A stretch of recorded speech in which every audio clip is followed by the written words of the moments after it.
এবং টাকা লুট করবে এবং সেটা কালীঘাটে গিয়ে পৌঁছবে। কবে থেকে প্রচারে নামছেন এবং কোন কেন্দ্র থেকে তাহলে শুরু? তমলুক দিয়ে কি শুরু? দেখুন, প্রথমে তমলুক থেকেই শুরু করব, এটা আমার নিজের ইচ্ছা রয়েছে, কথাও হয়েছে।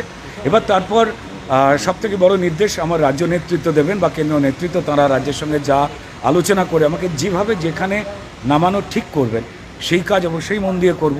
এবং আমার দৃঢ় বিশ্বাস রয়েছে যে সরকার পশ্চিমবঙ্গে মানুষের অধিকার নিশ্চিত করবার ভোট নিয়ে 2011 এসেছিল, সেই সরকারই ক্রিমিনালদের পাশে দাঁড়িয়ে মানুষের চাকরি বাকরি, আবাস, রেশন, চাল ডাল সবটা লুট করেছে।